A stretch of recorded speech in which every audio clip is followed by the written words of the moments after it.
Welcome student, this is Fawad Hussain and today we are going to discuss about genes in some other terminology that is related to chapter number 22 inheritance. इससे पहले हम discuss कर चुके हैं inheritance क्या है, heredity क्या है, वेरिएशंस क्या है, जेनेटिक्स क्या है. उसके बाद हमने मेंडल्स के वर्क को थोड़ा सा डिस्कस किया और मेंडल के हमने लास्ट में कंक्लूजन निकाला कि मेंडल ने क्या कर दिया. मेंडल ने डिस्कवर किया, नॉलेज दी किसके बारे में, जीन्स के बारे में, लेकिन उसने जीन्स वर्ड यूज़ नहीं किया, उसने जस्ट यूज़ किया फैक्टर.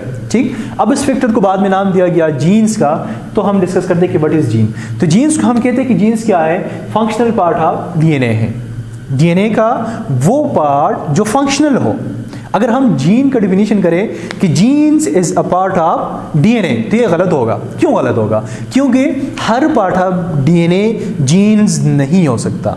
ठीक, just functional part of DNA क्या है, just functional part of DNA is gene. Functional part का मतलब क्या है कि वो पार्ट ऑफ डीएनए जो क्या करें, जो प्रोटीन सिंथेसिस करें. ठीक, लेट्स सपोज हमारे पास क्या है, ये हमारे पास डीएनए है. ठीक, डीएनए में ये आ जाता है, लेट्स सपोज ये फंक्शनल पार्ट है, इसको मैं कहता हूं कि ये क्या है, जीन नंबर 1 है. ये हमारे पास आ जाता है जीन नंबर 2.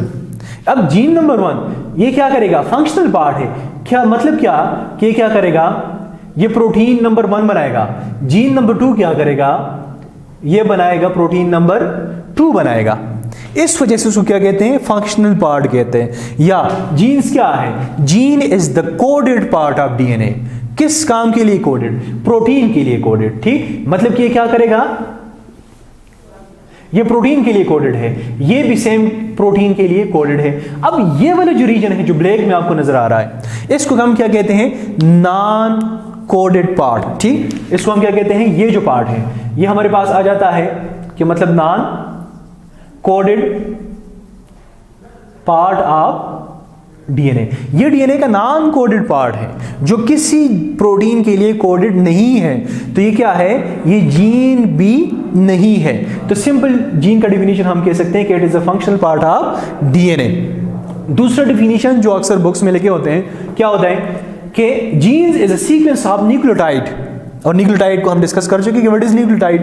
न्यूक्लियोटाइड यहां पर हम कहते हैं कि एडेनिन, ग्वानिन, थाइमिन, एसाइटोसिन को कह सकते हैं यहां पर. ठीक, डीएनए पर, क्योंकि ये डीएनए के ऊपर होता है. लेट्स सपोज देखो कि अगर यहां पर ये जो लाइंस लगे हुए हैं, ये एक लाइन क्या होगा, ये एडेनिन, दूसरा शायद थाइमिन, तीसरा भी थाइमिन, ये साइटोसिन, ग्वानिन वगैरह. ठीक, एक एक लाइन समझो कि इस तरह. तो ये क्या है, it is a sequence of nucleotide. किसके ऊपर, इस डीएनए के ऊपर, जो क्या है, रिस्पॉन्सिबल है. किस काम के लिए रिस्पॉन्सिबल है, फॉर द एक्सप्रेशन और कंट्रोलिंग ऑफ एनी कैरेक्टर. मतलब कि जीन्स न्यूक्लियोटाइड्स का एक ऐसा सीक्वेंस है डीएनए के ऊपर जो रिस्पॉन्सिबल है किसी भी कैरेक्टर को कंट्रोल करने के लिए. मतलब कि बालों का जो कलर है, ब्लैक कलर है, ठीक, उसको कंट्रोल करेगा. कौन कंट्रोल करेगा, जीन कंट्रोल करेगा. हाइट है तो हाइट को कंट्रोल करेगा, कौन कंट्रोल करेगा, जीन करेगा. समझ रही बात. आई कलर है, स्किन कलर है, समझ रही बात. तो ये सारी बातें कंट्रोल करेगा, कौन कंट्रोल करेगा, जीन कंट्रोल करेगा. ठीक, अ पार्ट ऑफ डीएनए कंट्रोल करेगा, या अ sequence of nucleotide that present on DNA control करेगा. ठीक, अब हम कहते हैं कि इसको डिस्कवर किसने किया था. डिस्कवर तो वही बात आया कि मेंडल ने डिस्कवर किया था. ठीक, उसके बारे में उसने नॉलेज दिया था. लेकिन यहां पर एक इंपॉर्टेंट बात नोट कर ले. ठीक, एमसीक्यू, क्योंकि जीन का बात जब आ जाता है तो मेंडल माइंड में आ जाता है, मेंडल का माइंड में आ गया तो जेनेटिक्स माइंड में आ जाता है. तो अगर एमसीक्यू आ गया कि जीन्स का नाम किसने दिया, तो मेंडल ने नहीं दिया था. हाँ, डिस्कवर उसने किया, नॉलेज उसने दिया. लेकिन 1909 में जब मेंडल के काम को डिफरेंट साइंटिस्ट ने उसके ऊपर वर्क किया, तो उसमें क्या था, एक साइंटिस्ट था जॉनसन था.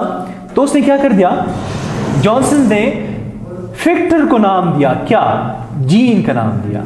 कि मेंडल ने जो फैक्टर डिस्कवर किया वो फैक्टर एक्चुअल क्या है, वो क्या है, वो जीन है, अ पार्ट ऑफ डीएनए है, a functional part of DNA है.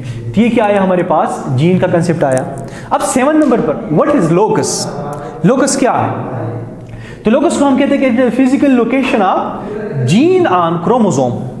Physical location of gene on chromosome, कि जीन की क्रोमोसोम के ऊपर जो फिजिकल लोकेशन ऑफ जीन होता है उसको हम क्या कहते हैं, इसको हम कहते हैं लोकस कहते हैं। कि लेट्स सपोज ये हमारे पास क्रोमोसोम है, ठीक, इस क्रोमोसोम के ऊपर जो हमारे पास फिजिकल लोकेशन है, कि लेट्स सपोज मैं कहता हूं देखो यहां पर एक जीन है, यहां पर एक जीन है, ये जीन क्या है, जीन ए है, ये कोई और जीन है, जीन बी है, ठीक, तो ये क्या है हमारे पास, इसको हम क्या कहते हैं, लोकस ए कहते हैं, इसको क्या कहेंगे, लोकस बी, मतलब कि position of gene on chromosome A, ठीक, ऑन क्रोमोसोम, कोई भी क्रोमोसोम है, क्रोमोसोम नंबर 21 है, क्रोमोसोम नंबर 22 है, क्रोमोसोम नंबर जो भी है, क्रोमोसोम नंबर 30 है, उस क्रोमोसोम के ऊपर जीन नंबर ए जो है या जीन ए जिस पोजीशन पर प्रेजेंट है उस पोजीशन को हम क्या नाम लेते हैं, लोकस का नाम।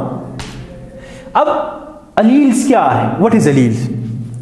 तो अलील्स हम कहते हैं कि alleles alternative form of genes on same locus, इस बात को जरा देखें, alternative form of genes on same locus but showing different या कंट्रास्टिंग कैरेक्टर। मतलब कि हमारे पास दो क्रोमोसोम है, होमोलोगस क्रोमोसोम है, दो होमोलोगस क्रोमोसोम है, उस दो होमोलोगस क्रोमोसोम के ऊपर दो फॉर्म ऑफ जीन्स मौजूद हैं, ठीक, तो उस फॉर्म ऑफ जीन को हम क्या कहते हैं, उस फॉर्म ऑफ जीन को हम कहते हैं अलील्स कहते हैं, अल्टरनेटिव फॉर्म ऑफ जीन को। देखो हमारे पास ये क्रोमोसोम है, ये chromosome number let's suppose chromosome number 5 है और ये क्रोमोसोम नंबर 5' है, मतलब होमोलोगस क्रोमोसोम है, ठीक, तो ये ठीक यहां पर इसके ऊपर एक लोकस है, जहां पर जीन प्रेजेंट होते हैं उसको हम क्या कहते हैं, लोकस कहते हैं। यहां पर भी एक जीन प्रेजेंट है उसको भी हम लोकस कहते हैं, ठीक। अब ये सेम लोकस है, सेम पोजीशन पर है, लेकिन इस लोकस पर जो जीन है वो कैपिटल टी है, इस लोकस के ऊपर जो जीन है वो स्मॉल टी है, तो इसको हम क्या कहते हैं, इसको हम कहते हैं अलील कहते हैं, कि ये टी का जो अल्टरनेटिव फॉर्म है वो क्या है, वो स्मॉल टी है, तो ये दोनों आपस में क्या हुए, ये दोनों आपस में अलील्स, ठीक। अब लेट्स सपोज देखो ये मार्कर्स है, दो मार्कर है, एक रेड और एक क्या है, ब्लू है, ये समझो कि दो जीन्स है, होमोलोगस क्रोमोसोम है दोनों, ठीक। क्रोमोसोम नंबर लेट्स सपोज ये क्रोमोसोम नंबर 1 है, ये क्रोमोसोम नंबर 1' है, इसके ऊपर एक लोकस है, वो लोकस क्या है, समझो कि इसका ये जो केप है ये क्या है, इसका लोकस है, इसका ये वाला लोकस है, मतलब कि देखो ये एक जीन है, लेकिन ये कौन सा जीन है, ये रेड जीन है, ठीक, ये भी एक जीन है कलर के लिए, लेकिन ये कौन सा कलर के लिए जीन है, ये ब्लू कलर के लिए जीन है, ठीक। तो आप देखो सेम कैरेक्टर के लिए, कैरेक्टर क्या है, कलर है, ठीक। अब सेम कैरेक्टर के लिए, सेम मतलब कि कलर के लिए जीन्स रिप्रेजेंट कर रहे हैं, दो अलग अलग अलील है, दो अलग अलग जीन है।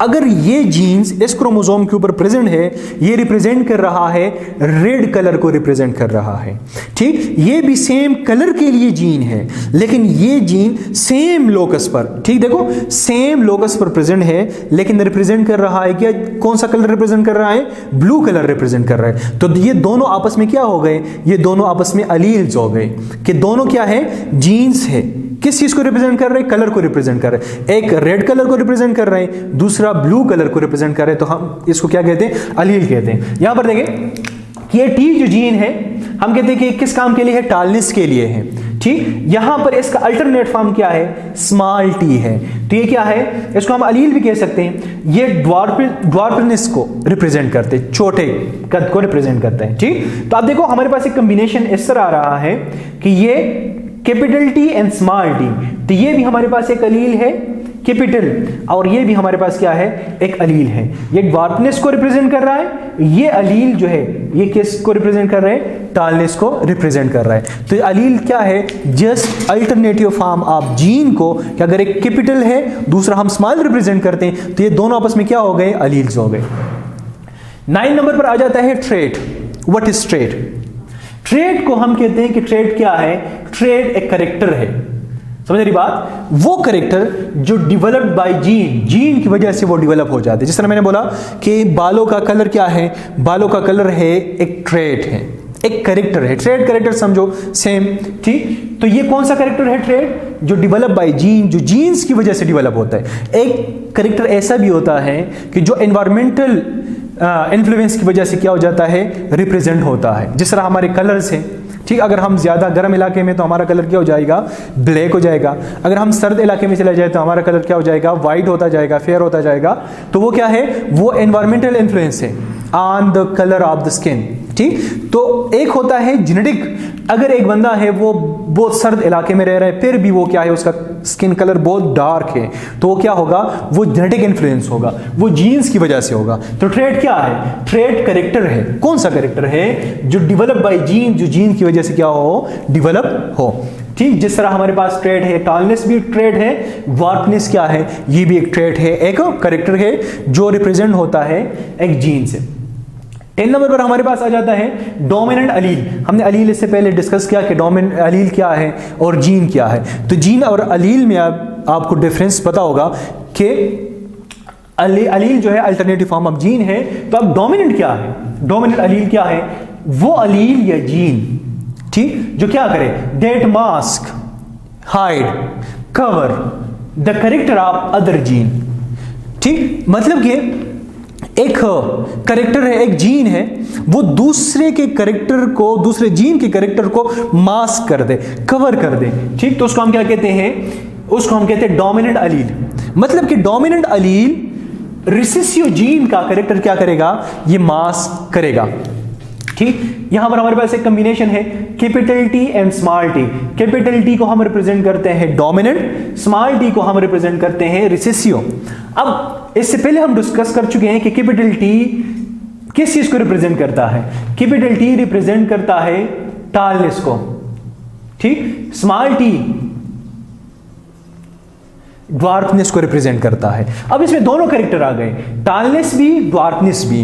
तो ये होल कॉम्बिनेशन किस चीज को रिप्रेजेंट करेगा, ये टाल होगा, टालनेस को रिप्रेजेंट करेगा। क्यों रिप्रेजेंट करेगा, क्योंकि इसमें एक टाल, इसमें एक कैपिटल टी मौजूद है, एक डोमिनेंट टी मौजूद है। तो इस डोमिनेंट अलील ने इस रिसेसिव अलील के कैरेक्टर को क्या कर दिया, कवर कर दिया। ठीक, मतलब कि जिस तरह हम कहते हैं ना कि फादर है और सन, तो दोनों में डोमिनेंट कौन सा है, फादर डोमिनेंट है, सन क्या है, वो रिसेसिव है। अब अगर सन, दोनों रास्ते में जा रहे हैं और सन का कोई डिमांड है, वो कहते हैं कि इधर इस कैफे में जाते हैं, ठीक, इधर कुछ खाते हैं, और फादर बोले कि नहीं, मैंने कहाँ जाना है, मैंने किसी और डेस्टिनेशन बताए कि मैंने वहां तक जाना है। तो इसमें कौन सा कैरेक्टर, किसकी बात रोक दी जाएगी, किसकी बात कवर की जाएगी, जो सन है। क्यों, सन अगर चाहे कि मैं यहां पर रुकता हूं इस जगह पर, फादर बोले कि नहीं यहां पर स्टे नहीं करना, अगले स्टेशन पर हमने स्टे करना है, तो फादर की बात की वैल्यू ज्यादा है। क्यों, वो डोमिनेंट है। ठीक, अब यहां पर भी वही बात है कि डोमिनेंट ने क्या कर दिया, डोमिनेंट ने रिसेसिव का कैरेक्टर क्या कर दिया, मास्क कर दिया, कवर कर दिया। तो ड्वार्फनेस समझो कि बिल्कुल गायब हो गया, रिप्रेजेंट क्या हुआ, टालनेस रिप्रेजेंट हुआ। तो इसको हम क्या कहते हैं, डोमिनेंट रिलेशन कहते हैं, इंटरेक्शन कहते हैं, या जीन कहते हैं। 11 नंबर पर आ जाता है रिसेसिव अलील और जीन क्या है। तो यहां पर वो भी क्लियर हो चुका कि वो अलील या जीन जो अपना कैरेक्टर शो ना कर सके, बस वो रिसेसिव है। ठीक, कब ये शो करेगा, ये तब शो करेगा जब ये इस कंडीशन में आ जाए। देखो, अगर कैपिटल टी है और एक स्मॉल टी है, तो समझो कि यहां पर क्या है, फादर मौजूद है, फादर की मौजूदगी में सन अपनी मर्जी नहीं कर सकता। ठीक, ये कब करेगा, जब इसका सेम माइंड का कोई दोस्त या सेम माइंड का कोई और भाई आ जाए। लेट्स सपोज देखो, ये एक कैपिटल स्मॉल टी और स्मॉल टी, यहां पर देखो कॉम्बिनेशन दोनों का क्या है, स्मॉल टी है। समझो कि दोनों क्या है, यहां पर दो सन, ठीक, यहां पर क्या है, फादर नहीं है, तो फादर की गैर मौजूदगी में ये अपना मर्जी कर दें। तो इस रिसेसिव कब शो होगा, जब दो, हम कहते हैं रिसेसिव जीन्स या अलील आ जाए, तब जाकर वो खुद को रिप्रेजेंट करेगा। ठीक, तो रिसेसिव अलील जब हेटेरोजाइगस कंडीशन में है, तो हेटेरोजाइगस कंडीशन में खुद को रिप्रेजेंट नहीं कर सकता। रिसेसिव अलील ओनली होमोजाइगस, जब दोनों सेम आ जाए तब जाकर अपने कैरेक्टर को रिप्रेजेंट करेगा। तो ये वाला जो कैरेक्टर है ये क्या आ जाएगा, ये ड्वार्फ आ जाएगा, छोटे कद का। इसके बाद 12 नंबर पर आ जाते हैं जीनोटाइप। तो व्हाट इज जीनोटाइप, जीनोटाइप को हम कहते हैं कि जेनेटिक मेकअप ऑफ ठीक। अब इंडिविजुअल कि इंडिविजुअल है तो इस इंडिविजुअल का जेनेटिक मेकअप क्या है, उसके अंदर जीन्स किस तरह है। ठीक, अगर हम यहां पर टालनेस और ड्वार्फनेस की बात करें तो देखिए जरा यहां पर इस कंडीशन को कि टी ये क्या होगा, ये भी टाल होगा। टी और टी ये क्या होगा, ये भी टाल होगा। और टी क्या होगा, ये ड्वार्फ होगा। अब इसका जीनोटाइप क्या है, जीनोटाइप इसमें यह है कि यहां पर टाल में एक कैपिटल टी है, एक स्मॉल टी है। ठीक, यहां पर दोनों कैपिटल टी है, तो मतलब कि ये हम कहते हैं कि ये क्या है, हेट्रोजाइगस टाल। तो ये हेट्रोजाइगस टाल क्या है, ये इसका जीनोटाइप है। हम जीन्स को डिस्कस कर रहे हैं। इसको देखो जरा, ये भी टाल है, लेकिन इस टाल में डिफरेंस क्या है, ये है होमोजाइगस टाल। ठीक, ये भी टाल है, ये भी टाल है। डिफरेंस क्या है, जीन्स का है, अलील का है। यहां पर कैपिटल अलील है, यहां पर स्मॉल अलील है, यहां पर कैपिटल, यहां पर भी कैपिटल। तो इसको अगर हम रिप्रेजेंट करें तो हमारे पास क्या जाता है, जीनोटाइप आ जाते हैं, जीन्स को रिप्रेजेंट करना। ठीक, लास्ट वन आ जाते हैं फिनोटाइप। तो फिनोटाइप क्या है, external appearance of an organism. इसमें आप जस्ट ऑर्गेनिज्म का, इंडिविजुअल का, प्लांट का या एनिमल का फिजिकल अपीयरेंस देते हैं कि बाहर से वो किस तरह दिखता है। ठीक, अब देखिए जरा यहां पर फिनोटाइप में किस तरह डिस्कस करूंगा। फिनोटाइप ये देखो, अगर ये प्लांट है मेरे सामने, ठीक, तो प्लांट लेट सपोज वो प्लांट इस तरह होगा। ठीक, एक साइज का। ये प्लांट क्या होगा, ये भी उस साइज का होगा, सेम साइज का होगा। ये प्लांट किस तरह होगा, ये इतना होगा। ठीक, ये ड्वार्फ होगा, दोनों क्या होंगे, टाल होंगे। उसका स्ट्रक्चर में देखूंगा मैं, उसमें ये नहीं देखूंगा ये जीनोटाइप है, ये मैं नहीं देखूंगा, ये मैं नहीं देखूंगा। मैं सिर्फ ये देखूंगा कि टाल है, ये इसका फिनोटाइप है, ये भी टाल है, ये इसका फिनोटाइप है, ये ड्वार्फ है, ये इसका फिनोटाइप है। अब अगर मैं कहता हूं कि मेरे जो हेयर कलर है वो ब्लैक है, तो क्या है, वो फिनोटाइप है। अब इसके बैक साइड पर कौन सी जीन रिस्पॉन्सिबल है, कितने उसमें डोमिनेंट है, कितने उसमें रिसेसिव है उस कलर को रिप्रेजेंट करने के लिए, तो वो जीनोटाइप होगा। मेरे हाइट है, मेरे हाइट जितना है तो वो क्या है, वो फिनोटाइप है। ठीक, जो फिजिकल अपीयरेंस है जिसको इंसान नोटिस करता है। अब मेरे हाइट के जो बैक साइड पर जो जीन्स है जिसकी वजह से मेरा ये हाइट है, तो वो जीन्स क्या है, वो डोमिनेंट है, रिसेसिव है, कितने जीन्स है, तो वो क्या होगा, वो जीनोटाइप होगा। ओके स्टूडेंट, नेक्स्ट फिर हम इसके बाद कुछ और टर्मिनोलॉजी है तो वो टर्मिनोलॉजी हम डिस्कस करेंगे और उस डिस्कशन के बाद हम जाएंगे टॉपिक्स की तरफ और मेंडल के जो लॉज हैं वो लॉज फिर हम डिस्कस करेंगे।